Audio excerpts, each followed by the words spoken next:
we are going to internalize all what we are going to learn from you and put them into practice.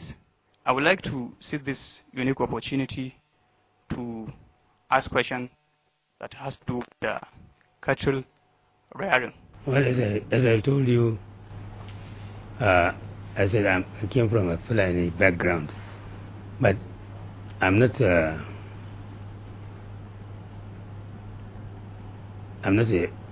kind of a cattle rearer or animal rearer that relies completely on them. But I have a farm in which I have all these animals. We look after them very well, and we get some income out of them, but not really completely dependent on them. But there are other who are called Bush Fulani also, who rely completely on these animals. And because it is not easy to find enough for them in the area where they are, they have to move from place to place where they can get grazing areas. But if you have a farm, you can't you can't do that. You have to either grow food in that farm so that they can eat, or you have to buy and bring it to the farm for them to eat. That is different. That's the kind of life which the normal Fulani man does not want. He wants to move from place to place, and some of them even leave their own parts of the country and go to other parts where they can get grazing ground. The grazing places are far important to them than anything else. Whatever they are, they don't care. They go there. And that's why sometimes they have problems with the people in the areas where they go.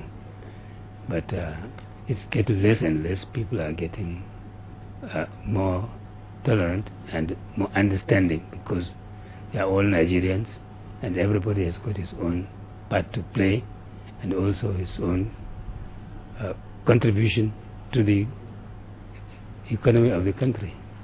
And this is what the cattle rearers and the others do for their own life, and to also help their own people and their own country.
Good day, Your Excellency, sir. My name is Moko Eric, and I'm indeed honored to ask this question. But before I go on, I want to give a little background to my question. Meat production all over the world is big business. In America, in 1988, I know authoritatively that cattle meat production contributed as much as $46 billion to the American economy.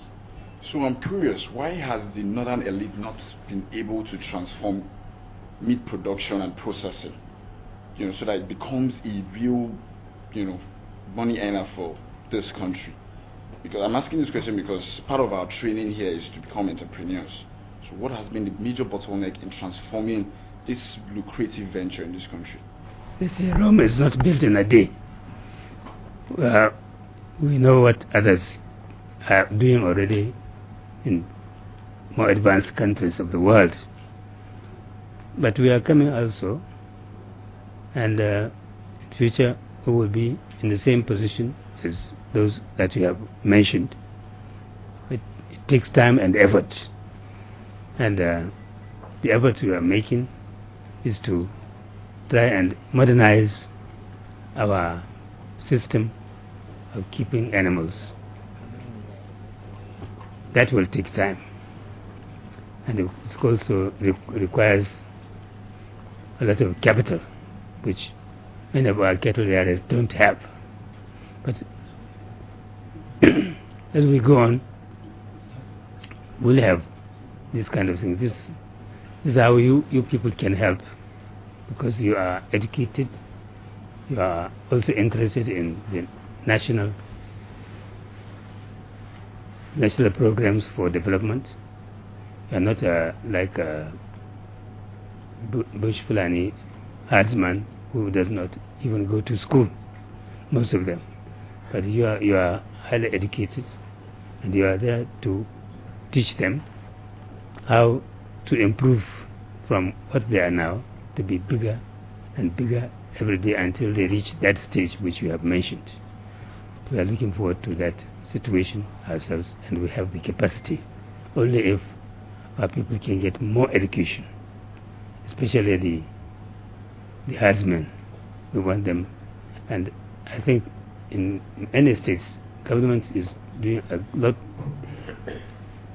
to bring them to understand this, and to bring them to send their children to school and have proper education, not just education of how to feed their cows and other animals. We are coming. Thank you very much indeed.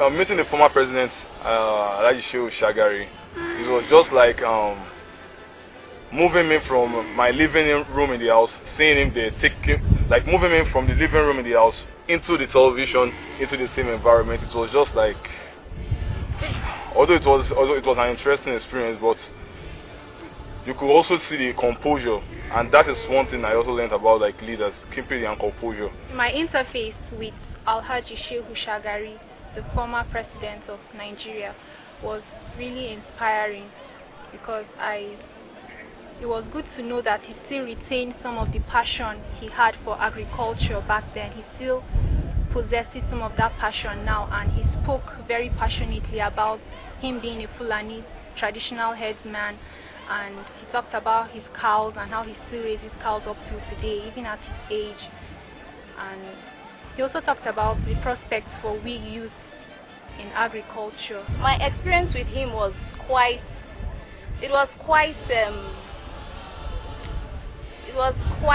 it's going to be a memorable one, because I used to have this perception that our leaders were corrupt and all they cared about was the oil boom and what they could get out of it. But right now I'm beginning to see that he's a different person.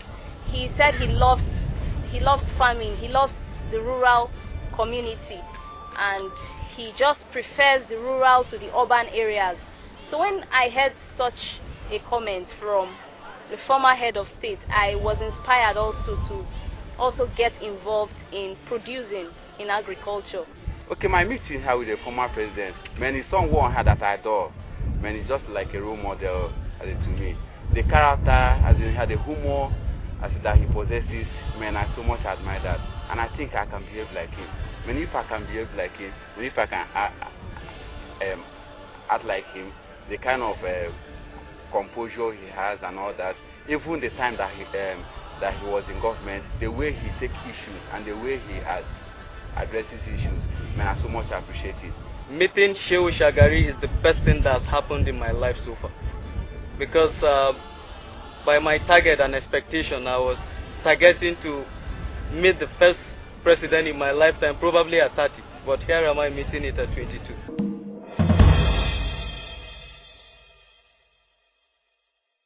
Now they journey to the hinterland, where they would learn the ways of the nomadic Fulani herdsmen. They drive on into the desert, traveling through clear, unbroken sandy plains for miles. Here, green life is very sparse. Only an occasional tree or cluster of shriveled grass can be seen. It seems like the guide has gotten his landmarks mixed up. The guide, it seems, has lost his way. Luckily, the confusion is smoothened out and the journey continues.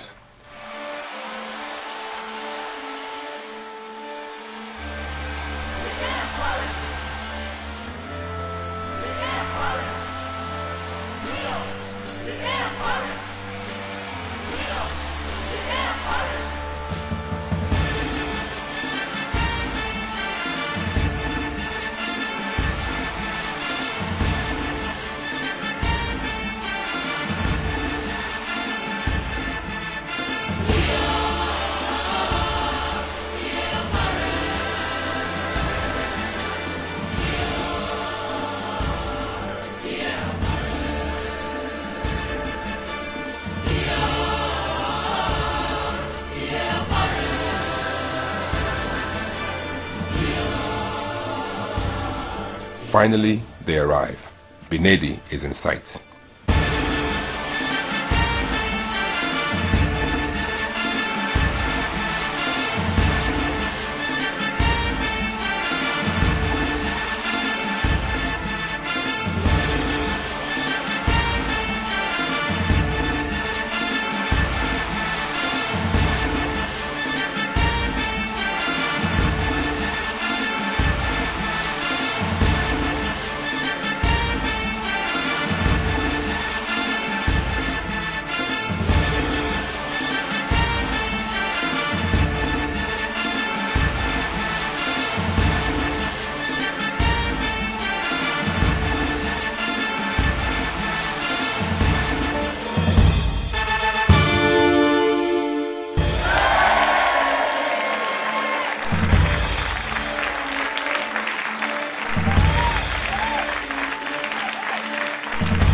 Welcome to Binedi Grazing Center. I will begin by telling you the simple life we lead here in this our village. Our huts are just over there. When we wake up in the morning, the first thing we do is milking. After saying our morning prayers, everybody went to his cow to milk. Milk is our first duty in the morning. So when we milk our cow, then we allow the calf to drink the remaining part of the milk, because we don't we don't milk all the milk from the cow. We leave some for the calf to take as their daily food. After which, then everybody carry his cow to his grazing area, because everybody has a certain area in the grazing land where he carries his cow daily. The women folk will carry the overnight milk of yesterday, so that they will carry it to the nearest town where they will sell it and buy food items and come back in the evening time. It is not everybody that goes for rearing of animals in the grazing land. The old ones stay at home. The sick ones stay. But the young and agile ones always go to grazing and rearing of the animals. Unless on special market days that we go to the nearest towns and the market to buy our foods and all our needs. So, as for the cow, when a child is born in a Fulani